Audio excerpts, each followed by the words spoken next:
पाकिस्तान की राजधानी इस्लामाबाद में एक शिया मस्जिद में आत्मघाती हमले में 30 से ज्यादा लोगों की मौत हो गई। इस हमले में बड़ी संख्या में लोग घायल भी हुए। जिस समय यह धमाका हुआ उस समय मस्जिद में जुम्मे की नमाज के लिए बड़ी संख्या में लोग मौजूद थे। धमाके के बाद इस्लामाबाद में इमरजेंसी घोषित कर दी गई है। सुरक्षा एजेंसियां जांच में जुट गई हैं। अभी तक किसी भी संगठन ने धमाके की जिम्मेदारी नहीं ली है। उत्तर प्रदेश में चल रही SIR की प्रक्रिया की तारीख एक बार फिर 1 महीने के लिए बढ़ा दी गई है। दावे आपत्ति की तारीख 6 मार्च तक बढ़ाई गई है। चुनाव आयोग अब 27 मार्च तक दावे और आपत्तियों का निपटारा करेगा, जबकि अंतिम लिस्ट 10 अप्रैल को जारी की जाएगी। यूपी के मुख्य चुनाव अधिकारी के मुताबिक अब हर दिन सुबह 10 से 12 बजे के बीच बूथ पर जाकर के ये जो ये पूरी प्रक्रिया है उसको पूरा किया जाएगा। ये बहुत महत्वपूर्ण खबर है यूपी के लिहाज से कि अब यूपी में इसकी तारीख को बढ़ा दिया गया है और अब ये काम BLO मौजूद रहकर के बूथ पर करेंगे 10 से 12 बजे के बीच। BLO से संपर्क कर वोटर लिस्ट में आप अपना नाम ठीक करा सकते हैं। भारत ने इंटरमीडिएट रेंज बैलिस्टिक मिसाइल अग्नि 3 का सफलतापूर्वक परीक्षण किया है। स्ट्रेटेजिक फोर्सेस कमांड ने ओडिशा के चांदीपुर में इंटीग्रेटेड टेस्ट रेंज से अग्नि 3 को टेस्ट फायर किया। लॉन्च में सभी ऑपरेशनल और टेक्निकल पैरामीटर्स सही पाए गए। DRDO द्वारा विकसित अग्नि 3 मिसाइल की रेंज 3000 किलोमीटर से ज्यादा है। तेलंगाना के मुख्यमंत्री रेवंत रेड्डी ने कहा है उन्हें रेवंत उद्दीन कहलाने में कोई फर्क नहीं पड़ता। निजामाबाद में एक रैली को संबोधित करते हुए रेवंत रेड्डी ने कहा अगर कोई मुस्लिम भाई उन्हें रेवंत उद्दीन कहकर बुलाता है तो वो उसे खुशी खुशी स्वीकार करते हैं। रेवंत रेड्डी ने यह भी कहा कि उनकी सरकार अल्पसंख्यकों के 4% आरक्षण को बचाने के लिए कड़ी मेहनत कर रही है। रेवंत रेड्डी ने कहा कि जब भी मुसलमानों ने कुछ चाहा कांग्रेस ने उसे पूरा किया है। जम्मू कश्मीर के अनंतनाग में NIA के सरकारी मेडिकल कॉलेज में छापेमारी की। यह कार्रवाई दिल्ली में हुए धमाके के सिलसिले में की गई है। दिल्ली ब्लास्ट का आरोपी आदिल अहमद राथेर इस अस्पताल में काम कर चुका है। NIA ने छापेमारी के दौरान कई सामान को जब्त किया है। मित्रों, आज हम DNA की शुरुआत उस वार्ता के विश्लेषण से करेंगे जिसे दुनिया को एक नए युद्ध में धकेलने से बचाने की आखिरी उम्मीद कहा जा रहा है। यह वार्ता दिल्ली से लगभग 2000 किलोमीटर दूर ओमान की राजधानी मस्कट में हो रही है, जिसमें अमेरिका और ईरान के वार्ताकार ओमान के जरिए एक दूसरे को हमला ना करने की शर्तें बता रहे हैं। इस वार्ता पर सारी दुनिया की निगाहें टिकी है क्योंकि अगर यह वार्ता किसी नतीजे तक नहीं पहुंची तो वो मिसाइल चलनी शुरू हो जाएंगी जिन्हें एक दूसरे पर तान कर ईरान और अमेरिका ये वार्ता करने पहुंचे हैं। यानी सिर्फ मिडिल ईस्ट ही नहीं, पूरी दुनिया में यह वार्ता बिना नतीजे के खत्म होते ही आग लग सकती है। आज आपको भी जानना चाहिए ओमान की राजधानी मस्कट में जारी शांति वार्ता किसी अंजाम तक पहुंची या फिर ट्रैक से उतर गई। इस वार्ता में दोनों देशों ने मध्यस्थ देश ओमान से क्या क्या कहा, एक दूसरे के सामने कौन कौन सी शर्त रखी और वार्ता शुरू होने से पहले ईरान और अमेरिका ने ऐसा क्या क्या किया जिसे युद्ध की आखिरी तैयारी कहा जा रहा है। DNA मित्रों, आज आपको जानना चाहिए कि ईरान और अमेरिका के बीच इनडायरेक्ट वार्ता में दोनों पक्षों ने मुख्य वार्ताकार कौन रहे। इनडायरेक्ट वार्ता उस बातचीत को कहते हैं जिसमें संबंधित देश के वार्ताकार सीधे बात नहीं करते बल्कि मध्यस्थ देश के जरिए एक दूसरे को संदेश देते हैं। यानी इस वार्ता में अमेरिका और ईरान के वार्ताकार आमने सामने नहीं बैठे, दोनों ने अलग अलग ओमान के नेताओं से बात की, जिसके बाद ओमान के विदेश मंत्री बदर बिन हमद अल बुसैदी ने एक पक्ष की शर्तें दूसरे पक्ष तक पहुंचाई। समझ रहे हैं आप, मिसाइलें तैनात करके ये वार्ता करने पहुंचे हैं। ईरान और अमेरिका में अविश्वास इतना ज्यादा गहरा है कि दोनों देशों के वार्ताकार एक दूसरे के सामने बैठने तक को तैयार नहीं है। ईरान की तरफ से विदेश मंत्री अब्बास अराक्ची मुख्य वार्ताकार थे, तो अमेरिका की तरफ से ट्रंप के विशेष दूत स्टीव विटकॉफ और जारेड कुशनर मौजूद थे। जारेड कुशनर अमेरिका के राष्ट्रपति ट्रंप के दामाद हैं। इस जोड़ी को ट्रंप ने रूस यूक्रेन वॉर सुलझाने का जिम्मा भी दिया है। लेकिन यह भी बहुत बड़ी सच्चाई है, तमाम दावों के बावजूद रूस यूक्रेन वॉर जारी है और ईरान अमेरिका की वार्ता से भी बहुत अच्छी खबर नहीं आई है। आज आपको जानना चाहिए इस वार्ता में क्या क्या हुआ। DNA मित्रों, ईरान के विदेश मंत्री अब्बास अराक्ची का बयान सामने आया है। आज आपको उसके बारे में भी जानना चाहिए क्योंकि इस वार्ता में ईरान का बहुत कुछ दांव पर लगा हुआ है। जून 2025 में हुई युद्ध के बाद अविश्वास का माहौल बना हुआ है, जो बातचीत के लिए एक बहुत ही बड़ी चुनौती है। अराक्ची ने कहा, ईरान की चिंता, हित और अधिकार अमेरिका के सामने रखे गए हैं और दूसरे पक्ष की बातों को भी सुना गया है। अगर हम इसी सकारात्मक रास्ते पर आगे बढ़ते हैं तो ईरान और अमेरिका के बीच परमाणु वार्ता को लेकर एक सकारात्मक ढांचा तैयार किया जा सकता है। दोनों देशों के बीच बातचीत की रूपरेखा दोनों देशों की राजधानियों में होने वाले परामर्श से तय होगी। यानी विटकॉफ ट्रंप को और अराक्ची खामनेई को इस बैठक की जानकारी देंगे। उसके बाद तेहरान और वॉशिंगटन तय करेंगे आगे बातचीत होगी या फिर नहीं। अगर दोनों देश एक दूसरे की शर्तों पर बातचीत के लिए राजी होते हैं तो बातचीत की तारीख ओमान के विदेश मंत्री के साथ बैठक के बाद तय की जाएगी। तो ये बहुत ही महत्वपूर्ण इस वक्त खबर है, और खबर इसलिए महत्वपूर्ण है क्योंकि बातचीत तो हो रही है, लेकिन इस बातचीत का कहीं भी कोई नतीजा निकलता हुआ दिखाई दे नहीं रहा। यानी अराक्ची इस वार्ता को अविश्वास के बावजूद सकारात्मक मान रहे हैं। लेकिन पिछली बार भी इजरायली हमले के एक दिन पहले भी मस्कट में ऐसी ही वार्ता हुई थी। उस वक्त भी अराक्ची सकारात्मक थे, लेकिन ईरान ने बम गिराने शुरू कर दिए। आज की वार्ता में दोनों देशों ने एक दूसरे की शर्तें सुन ली हैं, लेकिन इन शर्तों के चक्रव्यूह को सुलझाना आसान नहीं है। डीएनए मित्रों, हालांकि बातचीत को लेकर थोड़ी उम्मीद बनी है, लेकिन मतभेद अब भी बहुत गहरे हैं। ईरान साफ कह रहा है बातचीत सिर्फ उसके परमाणु कार्यक्रम पर होगी, किसी और मुद्दे पर नहीं। ईरान का कहना है उसे अपने देश में यूरेनियम संवर्धन करने का पूरा अधिकार है और वो 400 किलो से ज्यादा संवर्धित यूरेनियम किसी दूसरे देश को नहीं देगा। वहीं अमेरिका चाहता है कि बातचीत का दायरा बड़ा हो और इसमें ईरान का मिसाइल कार्यक्रम, चीन को तेल गैस बेचने का मामला और इजराइल से रिश्ते भी शामिल किए जाएं। ईरान इन सभी मुद्दों पर साफ साफ कह चुका है कि इन पर कोई भी बातचीत नहीं होगी। ईरान और अमेरिका के बीच ये जो बातचीत चल रही है उसमें खाई बहुत ज़्यादा गहरी नज़र आ रही है। इसमें अविश्वास की खाई कितनी गहरी ज़्यादा है उसे आप इस बात से भी समझ सकते हैं कि शांति की इस वार्ता के शुरू होने से पहले ही दोनों देश युद्ध की तैयारी कर चुके हैं। इस वक्त अमेरिका और ईरान के बीच अविश्वास इतना ज़्यादा गहरा है कि वार्ता शुरू होने से ठीक पहले अमेरिका की तरफ से अपने नागरिकों के लिए एक एडवाइजरी जारी कर दी गई है, जिसमें कहा गया है सभी अमेरिकी नागरिक फौरन ईरान छोड़ दें। अब आप सोचिए, जिस देश को शांति बहाल होने की उम्मीद होगी वो अचानक इस तरीके की एडवाइजरी क्यों जारी करेगा? आज आपको भी अमेरिका की इस एडवाइजरी के बारे में जानना चाहिए। मित्रों, अमेरिका ने इस एडवाइजरी में फौरन अपने नागरिकों को ईरान छोड़ने की सलाह देते हुए कहा, ईरान में सुरक्षा हालात बिगड़ रहे हैं, सड़क और पब्लिक ट्रांसपोर्ट बाधित है। ईरान से बाहर संपर्क मुश्किल है क्योंकि मोबाइल, लैंडलाइन और इंटरनेट सेवाओं पर पाबंदियां बढ़ रही हैं। इसलिए अमेरिकी नागरिकों को तुरंत तरीके से ईरान छोड़ने की सलाह दी गई है। इस एडवाइजरी में बताया गया है अंतर्राष्ट्रीय उड़ानें सीमित या रद्द हो रही हैं, इसलिए हवाई रास्ते भरोसेमंद नहीं है। इसीलिए अमेरिकी नागरिकों को जमीन के रास्ते आर्मेनिया या तुर्की जाने की सलाह दी गई है। अमेरिका ने साफ कहा है ईरान में फंसे नागरिक सरकारी मदद पर निर्भर ना रहें, क्योंकि ईरान में अमेरिका का प्रभाव बहुत कम है। इस एडवाइजरी में दोहरी नागरिकता वालों को चेतावनी दी गई है। ऐसे नागरिकों को अमेरिकी पहचान छिपाने का निर्देश दिया गया है और ईरानी पासपोर्ट पर यात्रा करने की सलाह की गई है। ईरान में अमेरिकी नागरिकों को हिरासत में लेने का खतरा भी जाहिर किया गया है। डीएनए मित्रों, अमेरिका की इस एडवाइजरी की भाषा तो ऐसी है जैसे अमेरिकी नागरिकों के तेहरान से बाहर निकलते ही ट्रंप ईरान पर हमला करने का आदेश दे देंगे। वैसे सिर्फ अमेरिका ही नहीं, भारत और दूसरे देश भी ईरान की स्थितियों पर नजर बनाए हुए हैं। इससे पहले हम आपको ईरान को चारों तरफ से घेर कर खड़े अमेरिकी कैरियर स्ट्राइक ग्रुप, वॉरशिप और फाइटर जेट्स की जानकारियां विस्तार से दे चुके हैं, जो अमेरिका के राष्ट्रपति ट्रंप के एक आदेश पर ईरान पर हमला कर सकते हैं। लेकिन ओमान में अमेरिका से वार्ता करने आए ईरान ने भी पिछले अनुभव से सबक लिया है और अमेरिका और इजराइल पर भरोसा ना करते हुए पलटवार की पूरी तैयारी कर ली है। आज आपको इन तैयारियों और इसकी वजह के बारे में भी जानना चाहिए।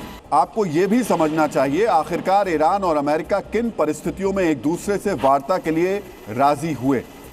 अगर दोनों देश वाकई युद्ध से बचना चाहते हैं तो एक दूसरे पर मिसाइलें तानकर बातचीत के लिए क्यों बैठे?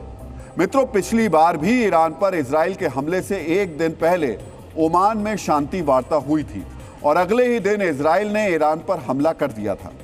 ये बात ईरान को अच्छी तरीके से याद है, इसीलिए ईरान वार्ता से पहले युद्ध की पूरी तैयारी कर चुका है। आज आपको ईरान की इन तैयारियों के बारे में सब कुछ जानना चाहिए। जिस वक्त ईरान और अमेरिका के बीच ओमान में वार्ता शुरू हुई, उससे पहले ईरान ने अपने सबसे घातक मिसाइल को मोर्चे पर तैनात कर दिया। यानी एक तरफ अमेरिका ने बातचीत के लिए ईरान के सामने मिसाइल कार्यक्रम बंद करने की शर्त रखी, दूसरी तरफ ईरान ने वार्ता से पहले अपनी हाइपरसोनिक मिसाइल खुर्रम शहर 4 को 4 मोर्चों पर तैनात कर दिया। इससे पहले इजराइल के खिलाफ पिछले युद्ध में भी ईरान ने इस मिसाइल का इस्तेमाल किया था, लेकिन इसकी जानकारी नहीं दी गई थी। ईरान ने पहली बार इसे कॉम्बैट सर्विस में शामिल करने की बात मानी है, यानी ये मिसाइल अब परीक्षण और प्रदर्शनी का हिस्सा नहीं है, बल्कि इजराइल और अमेरिकी बेस पर हमले के लिए पूरी तरीके से तैयार है। आज आपको ईरान की इस घातक मिसाइल की ताकत के बारे में भी जानना चाहिए और ये भी समझना चाहिए ये मिसाइल इजराइल और अमेरिका के लिए क्यों सबसे बड़ा खतरा कही जा रही है। मित्रों, सबसे पहले आप ईरान की उस मिसाइल का नया वीडियो देखिए।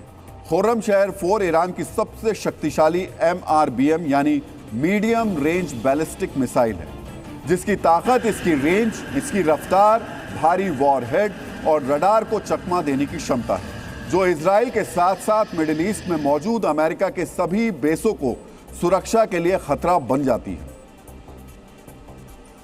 मित्रों, खुर्रम शहर मिसाइल की रेंज 2000 किलोमीटर है। इसका मतलब यह हुआ कि यह मिसाइल पूरे इजराइल में किसी भी टारगेट को आसानी से निशाना बना सकती है।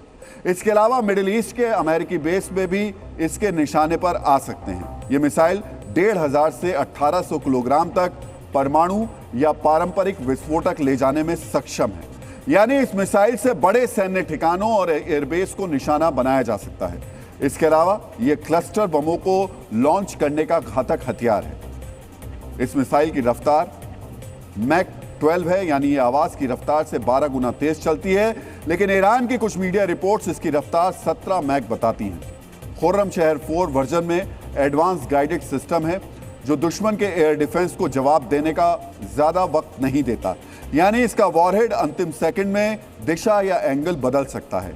इसीलिए किसी भी एयर डिफेंस के लिए इसे इंटरसेप्ट करके इसे नष्ट करना बहुत ही मुश्किल है। कुछ रिपोर्ट्स के अनुसार इस मिसाइल में एक खास टारगेट पर वार करने की क्षमता विकसित की जा रही थी, लेकिन अब तक ईरान ने इसे लेकर कोई दावा नहीं किया है। वैसे इस ताकत को छिपाने के पीछे ईरान के दुश्मन को शॉक देने की रणनीति भी हो सकती है। ईरान ने इजराइल के साथ पिछले युद्ध में क्लस्टर बम्स को लेकर जाने वाली मिसाइल्स का हमला भी किया था, जिसने इजराइल को सबसे ज्यादा नुकसान पहुंचाया था। ये बात खुद इजराइल की सेना ने स्वीकार की थी। इजराइल की सेना ने इस हमले के बारे में बताया था। मित्रों, ईरान की बैलिस्टिक मिसाइल पर लगा वॉरहेड करीब 23,000 फीट यानी जमीन से 7 किलोमीटर की ऊंचाई पर फट गया। इस वॉरहेड से करीब 20 अलग अलग बम निकले। हर बम में 2.5 किलोग्राम विस्फोटक थे, जो करीब 16 किलोमीटर के क्षेत्र में गिरे और तबाही ही मचा गए। ईरान ने तब अपनी इस मिसाइल का नाम नहीं बताया था, लेकिन इजराइल की एजेंसियों ने इस मिसाइल की पहचान खुर्रम शहर 4 के तौर पर की थी। उस वक्त इजराइल ने दावा किया था ईरान के सीधे युद्ध में अपनी घातक मिसाइल का सफल परीक्षण किया था। तब इजराइल के एयर डिफेंस ने इस मिसाइल को वो रोक नहीं पाए थे। खुर्रम शहर सीरीज का डिजाइन नॉर्थ कोरिया के हासोन 10 मिसाइल पर आधारित है, जो खुद रूसी स्कड टेक्नोलॉजी से प्रेरित है, यानी ईरान को यह तकनीक नॉर्थ कोरिया या रूस से मिली हो सकती है।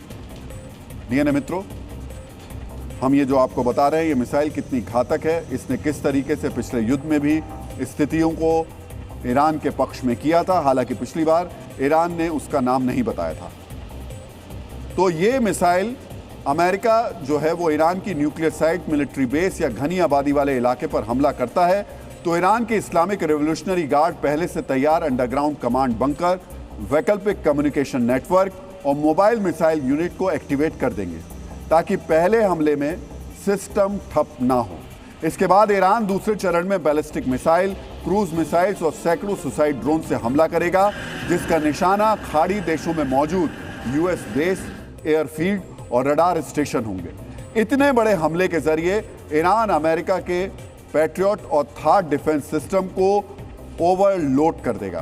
तीसरे चरण में ईरान प्रॉक्सी फ्रंट खोलेगा, मतलब युद्ध सिर्फ ईरान में नहीं लड़ा जाएगा, लेबनान से हिजबुल्ला, यमन से हूती और इराक में ईरान समर्थित मिलिशिया अमेरिका और उसके सहयोगियों के ठिकानों पर हमला करेंगे।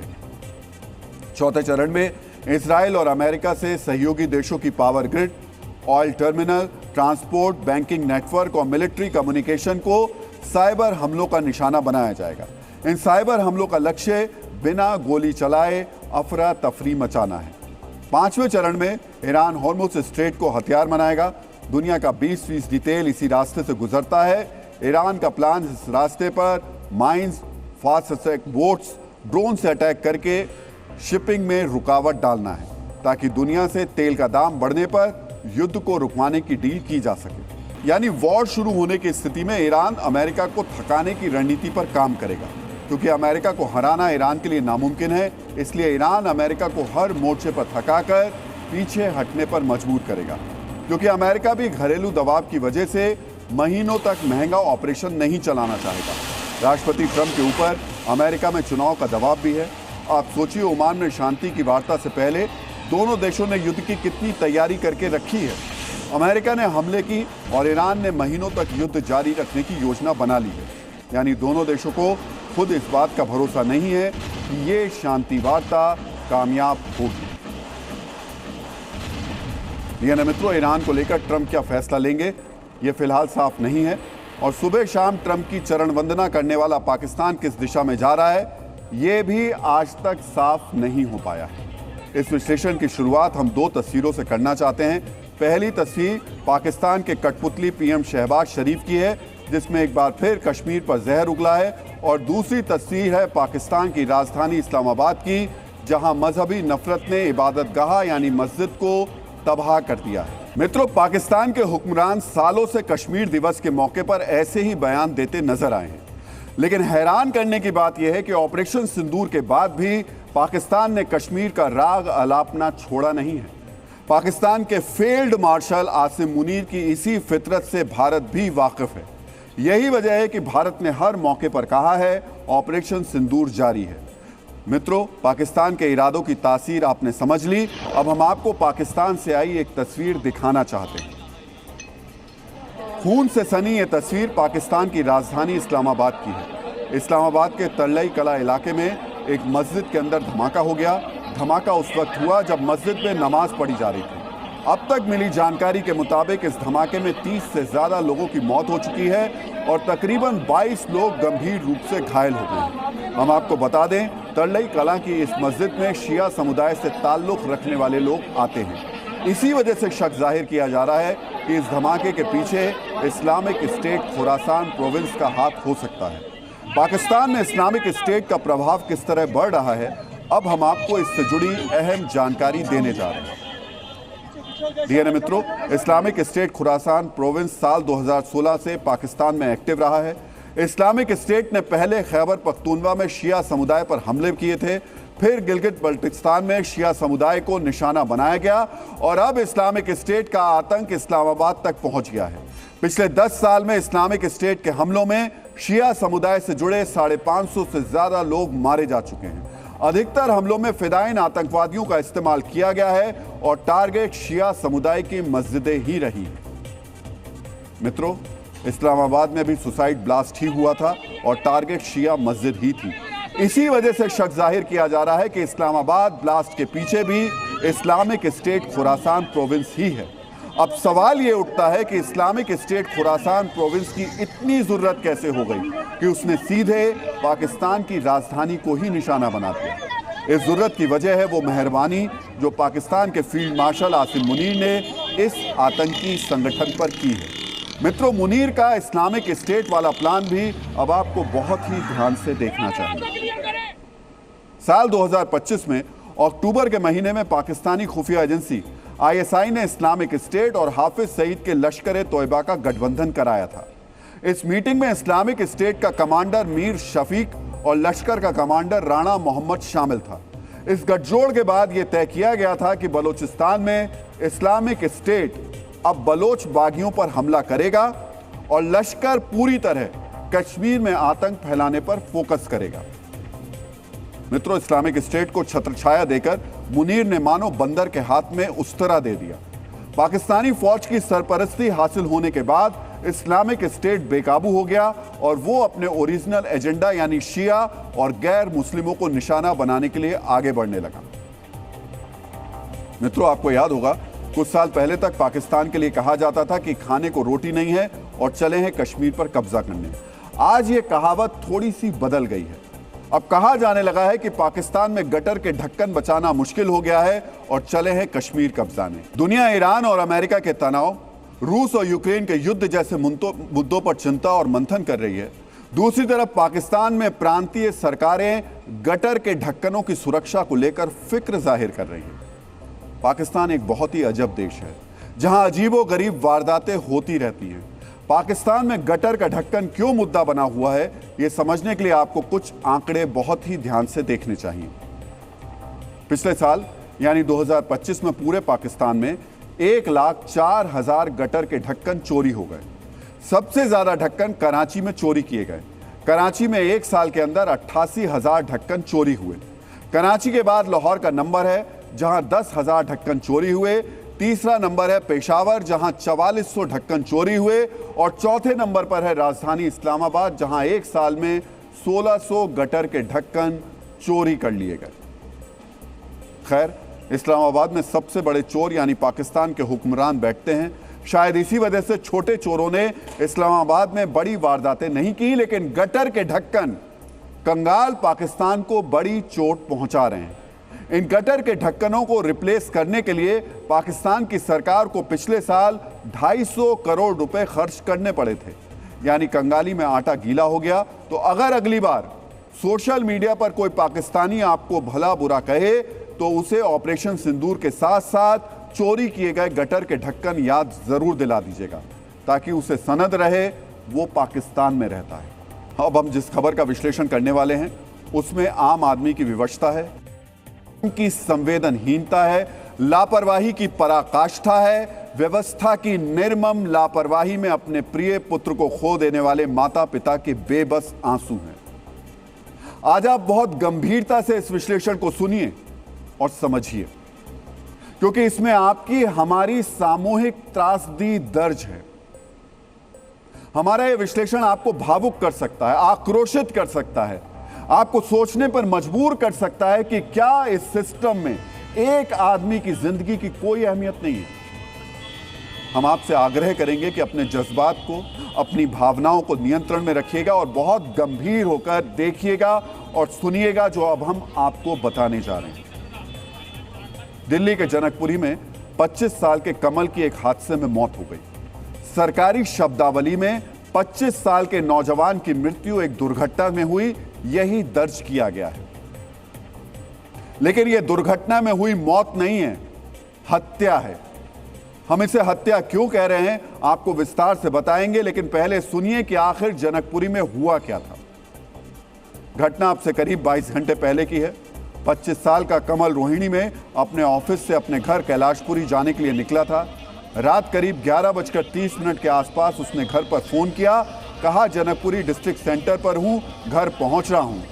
कमल ने जहां से घर वालों को फोन किया था वहां से उसके घर की दूरी महज 6 किलोमीटर है। घर पहुंचने में उसे बमुश्किल 15 मिनट का समय लगता है। घर वाले इंतजार करते रहे। 15 मिनट का समय गुजर गया, आधे घंटे का समय गुजर गया, 1 घंटे का समय गुजर गया। रात 12:30 तक कमल घर नहीं पहुंचे। घर वालों की चिंता बढ़ गई। परेशान माता पिता विकासपुरी पुलिस स्टेशन पर पहुंच गए। यहां क्या हुआ हम विस्तार से बताएंगे, लेकिन पहले देखिए इसी बीच कमल के साथ क्या हुआ था। ये तस्वीर मैं आपको दिखा देता हूं। ये तस्वीर गोपाल दिखा दीजिए। गोपाल, ये तस्वीर दिखा दीजिए। ये देखिए, ये है उस मासूम का मोटरसाइकिल, वो खुद पड़ा हुआ है साथ पे, कोई मदद नहीं मिली। रात से धक्के खाते रहे उसके पेरेंट्स। सुबह 8:03 में आते हैं। लेकिन अभी मैं आपको एक और चीज़ बताता हूँ। मैं यहाँ पर जो है एक चीज़ समझाना चाहता हूँ। ये देखिए, मैं एक ये पूरा इंसिडेंट लेके आया हूँ। मैं समझा दूँ कि कितनी बड़ी रोड है और कितना बड़ा हुआ। अनिल मेरे पायलट जो है वो मेरा साथ देंगे। अनिल जाइए। हाँ, ये करीब ये देख लीजिए, ये यहाँ से पूरा हमने नाप लिया है ये, और करीब 12 फीट के है। और अनिल उस तरफ चलिए, तो ये मिट्टी जो है आज डाली गई है, और ये देखिए ये पूरा आपको हमने नाप के दिखा दिया है। तो ये पूरी तस्वीरें हम आपको जो दिखा रहे हैं, ये वही तस्वीरें हैं, और हम आपको समझाना चाहते हैं कि ये पूरा जो गड्ढा है ये इतने दिनों से खुला हुआ था। सरकार की लापरवाही नहीं है तो और क्या है। सिस्टम के लिए कागज का टुकड़ा, अपनी ही बनाई हुई कागजी प्रक्रिया कैसे आम आदमी की जान से ज्यादा महत्वपूर्ण है, वो कमल ध्यानी की असमय मृत्यु ने फिर से साबित कर दी। मित्रों, कमल का परिवार रात के 12:30 पर विकासपुरी थाने पहुंचा। घर वाले चाहते थे गुमशुदगी की सूचना दर्ज हो और पुलिस जल्द से जल्द कमल को तलाशने का अभियान शुरू करे। लेकिन यहां फिर वही सिस्टम का नियम भारी पड़ गया। पुलिस ने कहा कि गुमशुदगी की रिपोर्ट तो 24 घंटे बाद दर्ज होती है। घर वालों ने मोबाइल लोकेशन निकालकर जानकारी जुटाने का आग्रह किया। पुलिस ने मोबाइल लोकेशन ट्रैक की और एक लोकेशन साझा भी कर दी, लेकिन वो तुरंत डिलीट हो गई। जब दोबारा जानकारी मांगी गई तो लोकेशन को गोपनीय बताते हुए देने से इनकार कर दिया गया। सिर्फ इतना बताया गया, फोन लगभग 200 मीटर के दायरे में एक पार्क के आसपास है। 2 पुलिस वाले मौके पर भेजे गए। उन्होंने पार्क की तलाशी ली, कागजी प्रक्रिया निपटाई और वापस लौट गए। सवाल यह है, जब लोकेशन का दायरा स्पष्ट था तो पूरे इलाके में सर्चिंग क्यों नहीं की गई? क्यों पुलिस वालों ने सिर्फ औपचारिकता निभाई, कागजी कार्रवाई पूरी की और वापस लौट गए? मित्रों, जानते हैं ऐसा क्यों हुआ? क्योंकि कमल आपकी हमारी तरह आम भारतीय नागरिक था। सोचिए, अगर कमल कोई वीआईपी होता, किसी नेता का रिश्तेदार होता, किसी पुलिस वाले का परिजन होता तो क्या होता? तब होता यह कि आसपास के थानों से पुलिस बुला ली जाती, सिस्टम का हर पुर्जा अति सक्रिय हो जाता। 200 मीटर छोड़िए, 2 किलोमीटर के दायरे में चप्पे चप्पे की तलाशी ली जा रही होती। लेकिन ऐसा हुआ नहीं, क्योंकि कमल ध्यानी एक आम भारतीय परिवार का सदस्य थे। सिस्टम भला उन्हें तलाशने के लिए इतना बोझ क्यों उठाता? संवेदना शून्य हो चुके सिस्टम पर कमल का बेबस परिवार क्या कह रहा है, आज आपको बहुत ध्यान से सुनना चाहिए। तो छोटे भाई के साथ हुई थी 12 बजे। घर में आ रहा हूँ, मम्मी भैया खाना ले आना मेरे लिए। उसके बाद कोई फोन नहीं उठाया उसने। रो रो के बुरा हाल है। हमें इंसाफ चाहिए कि हमारे भाई का साथ क्या हुआ। पुलिस से मदद मांगी, पुलिस वालों ने अब मदद नहीं की। हमें पूरी इंक्वायरी चाहिए कि उसके साथ क्या हुआ। ये लापरवाही है, हादसा थोड़ी है। मेरा भाई इतना पागल थोड़ी कि सामने जान उसे गड्ढे में घुसेगा। पर्दे अभी लगाए गए हैं क्योंकि पर्दों में धूल नहीं है। पर्दा सुबह लगाया गया, पीछे वाला पहले से लगा हुआ था। मैंने खुद रात को 1:30 बजे आया के गड्ढे में चेक किया था, तब वो नहीं था यहाँ पे। अच्छा, मैं कल पूरी रात से उसको ढूंढ रहा हूँ। कम से कम 6 थानों में चक्कर लगाए हैं, कहीं से कोई सपोर्ट नहीं मिला, कोई सपोर्ट नहीं मिला। अतः पीड़ा से भरा हुआ है। हर आंसू सिस्टम की लापरवाही पर सवाल उठा रहा है। माता पिता का दर्द हर संवेदनशील व्यक्ति के हृदय को छलनी कर देगा। पीड़ा को शब्दों में बयान नहीं किया जा सकता। इस परिवार की त्रासदी को अब आप समझिए।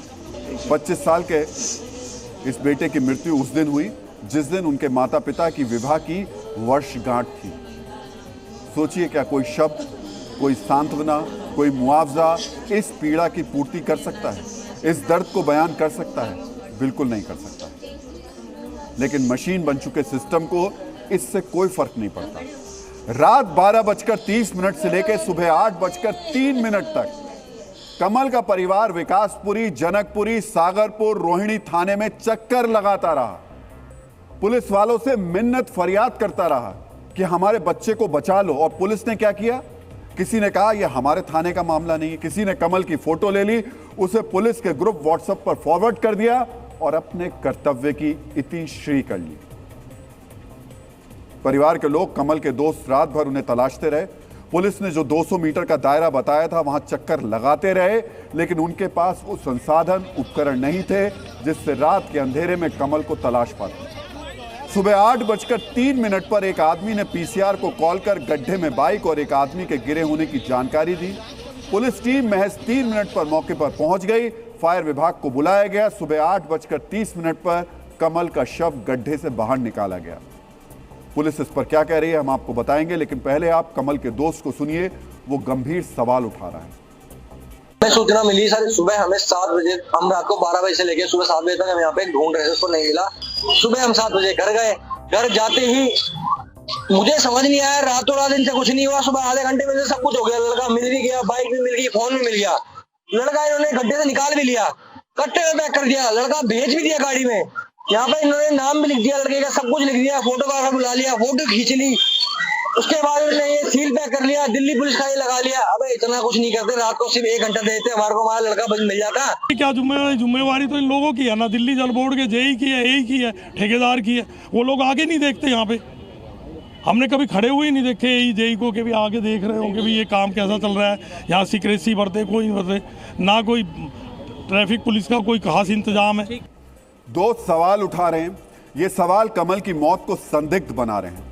पुलिस इस पर जांच करेगी, किसी व्यक्ति ने कमल की हत्या की या नहीं, ये जांच के बाद पता चलेगा, लेकिन सिस्टम ने कमल की हत्या की, ये 100% तय है। कमल की हत्या करने वाले सिस्टम में सिर्फ पुलिस ही शामिल नहीं है, इसमें दिल्ली जल बोर्ड भी शामिल है। जो हादसा एक परिवार को जीवन भर का दुख दे गया, जो हादसा एक नौजवान को लील गया, अब उस हादसे के लिए जानलेवा गड्ढा दिल्ली जल बोर्ड ने ही खोदा था। सरकारी एजेंसी है, जाहिर है इन्हें सरकारी गाइडलाइंस की जानकारी होगी, लेकिन इस सरकारी एजेंसी, इसके अफसरों और ठेकेदार ने क्या किया? कोई भी नियम नहीं माना, किसी सावधानी का पालन नहीं किया, बीच सड़क पर मौत का गड्ढा खोद दिया। पुलिस की 8.5 घंटे वाली लापरवाही पर और डिटेल जानकारी हम आपको देंगे, लेकिन पहले कमल के हत्यारे सिस्टम के आरोपी नंबर 1 यानी दिल्ली जल बोर्ड की जानलेवा लापरवाही वाली चार्जशीट भी देख लीजिए। दिल्ली जल बोर्ड ने सीवर लाइन डालने के लिए करीब 15 फीट गहरा गड्ढा खोदा था। गुरुवार सुबह 11 बजे यानी हादसे करीब 13 घंटे पहले यह गड्ढा खोदा गया था। गड्ढे के आसपास सही तरीके से बैरिकेडिंग नहीं की गई, आसपास से जाने वालों को गड्ढा दिखे, इसके लिए लाइटिंग होनी चाहिए थी, लेकिन यहां पर्याप्त लाइटिंग की व्यवस्था नहीं थी। नियम के मुताबिक मौके पर गार्ड की तैनाती की जानी चाहिए थी, लेकिन गार्ड भी मौके पर नहीं था। दिल्ली पुलिस ने कमल की मौत पर एफआईआर दर्ज की है, मतलब कमल जब जीवित था तो पुलिस ने मदद नहीं की, उसकी मृत्यु के बाद एफआईआर जरूर दर्ज कर ली। अब गौर से देखिए इस एफआईआर में क्या लिखा है। एफआईआर का एक एक शब्द बता रहा है कि कमल की हत्या सिस्टम ने ही की है। दिल्ली पुलिस ने अपनी एफआईआर में दर्ज किया है कि गड्ढे को ढका नहीं गया, मौके पर चेतावनी चिन्ह या रिफ्लेक्टर नहीं लगे थे, लाइटिंग का इंतजाम नहीं किया गया था, गार्ड भी नहीं था। जल बोर्ड और उसके ठेकेदारों ने लापरवाही बरती। दिल्ली पुलिस की एफआईआर ये कहती है, इस एफआईआर में दिल्ली पुलिस ने अपनी लापरवाही का जिक्र लेकिन नहीं किया है। सोचिए कितनी बड़ी त्रासदी है, जब कमल के घर वाले अपने बेटे की तलाश करने की फरियाद कर रहे थे तो सिस्टम का एक पुर्जा यानी पुलिस कानूनी प्रक्रिया की दुहाई दे रही थी, लेकिन उसी सिस्टम का दूसरा पुर्जा यानी दिल्ली जल बोर्ड ने एक भी कानून का पालन नहीं किया। दिल्ली जल बोर्ड दिल्ली के जल मंत्रालय के तहत आता है। इस विभाग के मंत्री हैं प्रवेश वर्मा। आज प्रवेश वर्मा भी उस जगह पर पहुंचे जहां कमल की जान गई। प्रवेश वर्मा लोगों से मिले, लेकिन किसी सवाल का जवाब नहीं दिया, एक शब्द नहीं बोले।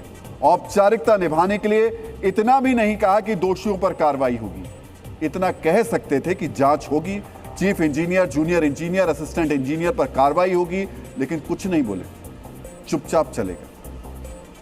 जहां कमल की जान गई वो क्षेत्र दिल्ली के दूसरे मंत्री आशीष सूद के विधानसभा में आता है। आज सहानुभूति जताने के लिए आशीष सूद भी मौके पर पहुंचे। गौर से सुनिए किस तरीके से आशीष सूद ने अपनी बात लोगों के सामने कही। मैं काफ़ी देर तक उस घटनास्थल पे था। मैंने सबसे पहले वहाँ के सुरक्षा मानकों का ऑडिट किया है। उन सुरक्षा मानकों के ऑडिट में हमने ये पाया है कि अपेरेंटली तो वहाँ सब बैरिकेडिंग थी, मगर फिर भी जल बोर्ड ने उसकी जांच के निर्देश दिए हैं। मंत्री जी कह रहे हैं कि बैरिकेडिंग थी, सुरक्षा मानकों का ऑडिट किया गया था, यानी सिस्टम की लापरवाही नहीं थी। फिर क्या लापरवाही कमल की थी? मित्रों, 27 साल के युवराज आपको याद होंगे, वही युवराज जो नोएडा में एक गड्ढे में डूब गए। 80 मिनट तक वो मदद का इंतजार करते रहे, लेकिन मदद नहीं मिली। 20 दिन बाद 40 किलोमीटर दूर 25 साल के कमल के साथ भी ठीक वैसा ही हुआ। घर वाले फरियाद करते रहे, सिस्टम इंतजार करता रहा, नौजवान की जान चली गई, लेकिन सिस्टम सिर्फ इस बात का इंतजार करता रहा कि एफआईआर दर्ज करने के लिए जरूरी समय पूरा हो। मतलब इसे क्या ही कहेंगे। सोचिए इस सिस्टम को चलाने वाले लोग कैसे हैं। वो मशीन नहीं है, वो भी हमारी आपकी तरह इंसान हैं, लेकिन उनकी संवेदना आम आदमी के लिए नहीं जागती। उन्हें आम आदमी की पीड़ा, दर्द, मजबूरी, लाचारी का एहसास ही नहीं होता है। उन्हें आम आदमी दिखता ही नहीं है। इस सिस्टम को कागज दिखता है, वीआईपी दिखता है, पैसा भी दिखता है। बस जिस आदमी की सहूलियत के लिए इसे काम करना है वो आम आदमी ही इसे नहीं दिखाई देता। जनकपुरी के गड्ढे में कमल की मौत नहीं हुई है, सिस्टम की लापरवाही ने उसकी हत्या कर दी। हादसे में सिस्टम गड्ढे में दफन हो गया। इसलिए आज सिस्टम पर वो भी सवाल उठ रहे हैं जो कभी इस सिस्टम का हिस्सा होते हैं, इसे चलाते हैं, आज इससे बाहर हैं, तो अपने राजनीतिक सवालों को संवेदना की चाशनी में पिरोकर सवाल उठा रहे हैं। वो लड़का ही पागल था कि वो बाइक समेत उसमें कूद गया और मर गया। यही हुआ ना इसका मतलब। जैसे वो नोएडा का आदमी जो लड़का कूदा वो शराबी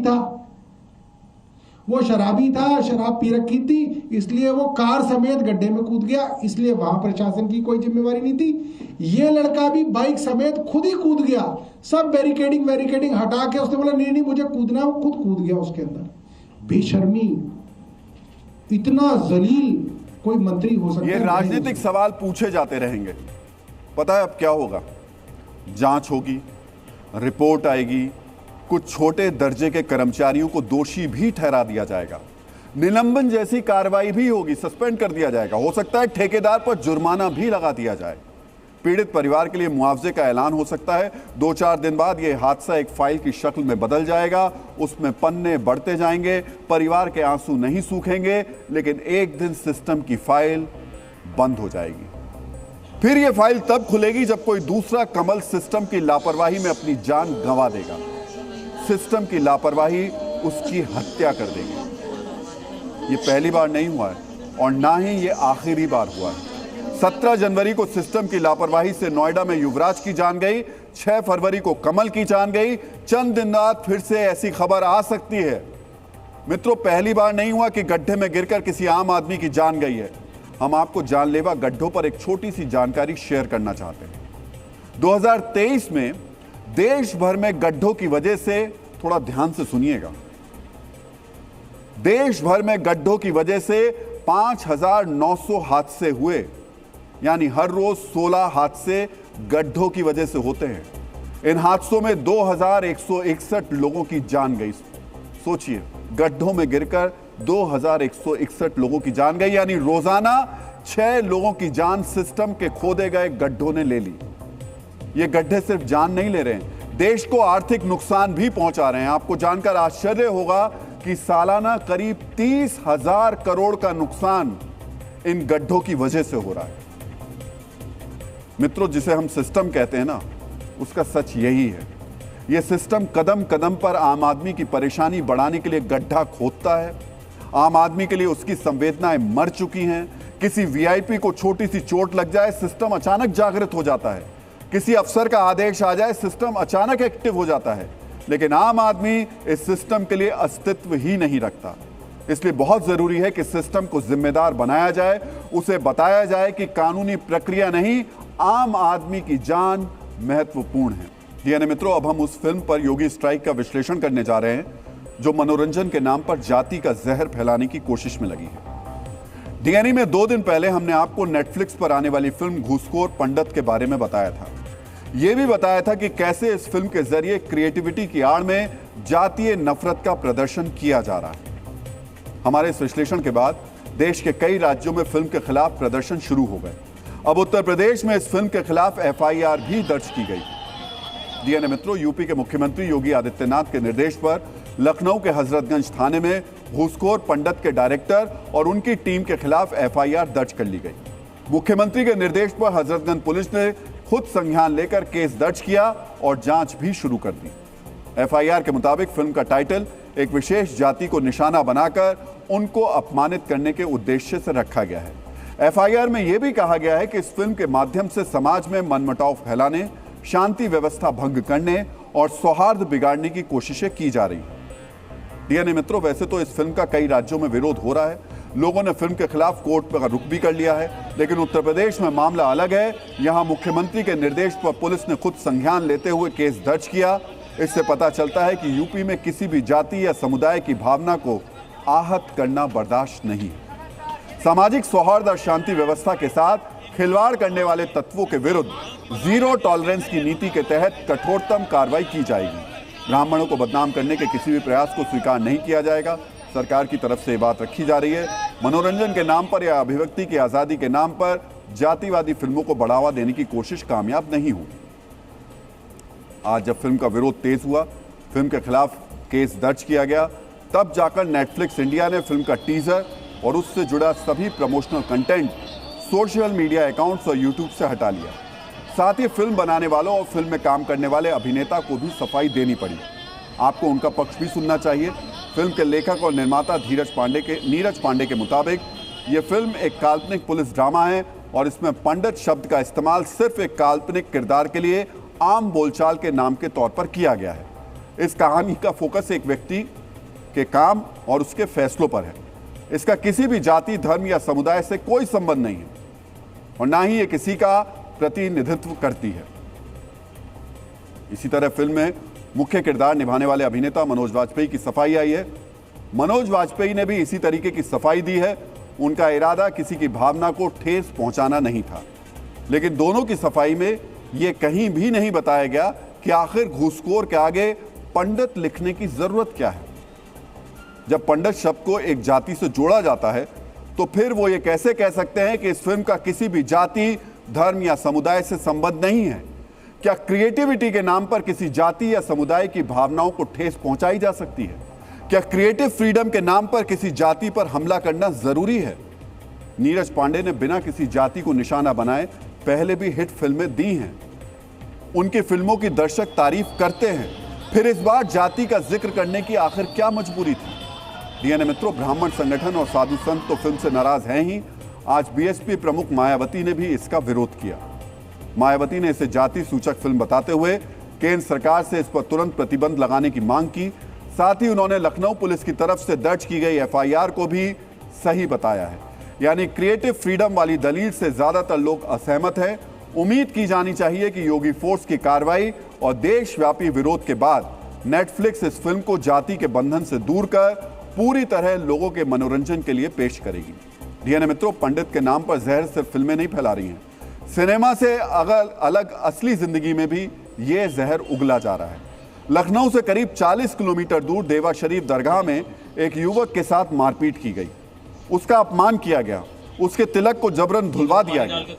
देवा शरीफ दरगाह को हिंदू मुस्लिम एकता का प्रतीक बताया जाता है, लेकिन यहां जब एक हिंदू युवक गया तो उस पर अत्याचार किया गया। तिलक लगाने की वजह से उसकी पिटाई की गई, पानी डालकर उसका तिलक धुलवाया गया। वहां कई लोग मौजूद थे, लेकिन कोई बचाने नहीं आया। आप खुद पीड़ित की जुबानी सुनिए कि देवा शरीफ दरगाह में उसके साथ क्या हुआ। मैं तिलक लगाया था और मैं जा रहा था, तो पहले एक व्यक्ति ने रोका तो मैं नहीं रुका, तो दूसरे व्यक्ति ने मेरे कान पे जोरों से पहले मारा, फिर मुझे घसीट के ले गया। उसके बाद मेरा तिलक धोया, उसके बाद उसे चादर चढ़ाने के लिए मुझे दिया। तो हमने कहा मेरा टीका क्यों मिटा है, तो कहता इसको चढ़ा के आओ। मेरे जेब में 40 रुपये थे, तो वो भी उसने ले लिए। तो जबरदस्ती उसने आपका टीका धुला, उसके बाद जबरदस्ती आपको बोला कि इसको जाओ पहले चढ़ा के आओ? जी, जबरदस्ती तो किया गया मेरे साथ ही। आपके साथ जब ये सब हो रहा था तो ये इंसिडेंट वहाँ पे हंस रहे थे, किसी ने इसका विरोध नहीं किया? नो मैम, किसी ने विरोध नहीं। मारपीट का वीडियो वायरल होने के बाद पुलिस ने आरोपी दुकानदार जावेद को हिरासत में ले लिया है, लेकिन यह घटना दरगाह के बाहर हिंदू प्रतीकों से नफरत का सबसे बड़ा उदाहरण है। दरगाह में हिंदू मुस्लिम भाईचारे के नाम पर दूसरे धर्म के लोगों को बुलाया तो जाता है, लेकिन हिंदू तिलक से उनकी भावनाएं भड़क जाती हैं। डीएनए मित्रों, अब हम आपको एक ऐसा समाचार बताने जा रहे हैं जो जुड़ा तो है भारत से, लेकिन उसकी चर्चा सरहद पार यानी पाकिस्तान में ज्यादा हो रही है। पाकिस्तान के सामरिक हलकों में सवाल पूछे जा रहे हैं कि भारत का लटकन बाबा इस बार कौन सी तबाही लेकर आएगा। पाकिस्तान के इस डर को समझने के लिए आपको हमारा अगला प्राइम टाइम अपडेट बेहद गौर से देखना और समझना चाहिए। मित्रों, भारतीय एयरफोर्स ने फैसला किया है कि वो अपने तेजस फाइटर जेट को भी एक्स गार्ड सिस्टम से लैस करेगी। दरअसल एक्स गार्ड फाइटर जेट्स को मिसाइलों से बचाने वाली प्रणाली है। अब तक एयरफोर्स ने सिर्फ रफाल फाइटर जेट्स पर ही एक्स गार्ड सिस्टम लगाया था, लेकिन अब तेजस भी इस सिस्टम से लैस होगा। आने वाले वक्त में एयरफोर्स सुखोई 30 फाइटर जेट्स पर भी इस रक्षा प्रणाली को लागू किया जाएगा। मित्रों, यह x guard system fighter jet के साथ लटका रहता है। इसी वजह से भारतीय सैन्य हल्कों में इसे लटकन बाबा का नाम दिया गया है। इस प्रणाली की खासियत भी हम आपको बताएंगे, लेकिन उससे पहले यह समझना जरूरी है कि पाकिस्तान को भारतीय एयरफोर्स के इस लटकन बाबा से इतनी दिक्कतें क्यों हो रही हैं। मित्रों, आपको याद होगा कि ऑपरेशन सिंदूर के दौरान पाकिस्तान ने बार बार दावा किया था कि उसने भारत का एक रफाल फाइटर जेट मार गिराया है। दरअसल पाकिस्तान किसी भारतीय जेट को नहीं गिरा पाया। उसने रफाल के साथ लगे एक लटकन बाबा यानी एक्स गार्ड पर मिसाइल दाग दी थी। मिसाइल का टारगेट संपर्क होने पर पाकिस्तान ने मान लिया कि उसने रफाल गिरा दिया। हवाई युद्ध में इस लटकन बाबा ने कैसे पाकिस्तान की हवाई रक्षा प्रणाली को चकमा दिया, यह समझने के लिए आपको एक्स गार्ड की खासियत देखनी और समझनी चाहिए। मित्रों, एक्स गार्ड नाम का यह सिस्टम फाइटर जेट के पंखों यानी विंग्स पर लगा रहता है। जैसे ही पायलट को किसी एयर डिफेंस सिस्टम यानी सतह से हवा में मार करने वाली मिसाइल का पता लगता है, तो पायलट एक्स गार्ड को एक्टिवेट कर देता है। विमान से एक तार के सहारे एक्स गार्ड बाहर निकलता है और विमान से तकरीबन 330 फीट दूर जाकर स्थिर हो जाता है। इस सिस्टम से फाइटर जेट की ही तरह इलेक्ट्रॉनिक सिग्नल निकलते हैं, जिसकी वजह से दुश्मन की हवाई रक्षा प्रणाली इसे असली विमान समझ लेती है और एक्स गार्ड की तरफ ही मिसाइल दाग देती है। और डीएनए में अब आज का संदेश, वही यात्रा संभव होती है जिसे आपने अभी तक शुरू ही नहीं किया। डीएनए में अब आपको जय हिंद कहने का वक्त आ गया। जय हिंद। डीएनए में कल आपसे फिर मुलाकात होगी। तब तक के लिए खुश रहिए, सुरक्षित रहिए, मुस्कुराते रहिए। और ये देश सबका है, ये देश जातीय हर धर्म का है। और ये हमेशा याद रखिए कि हम सबका डीएनए एक है। धन्यवाद।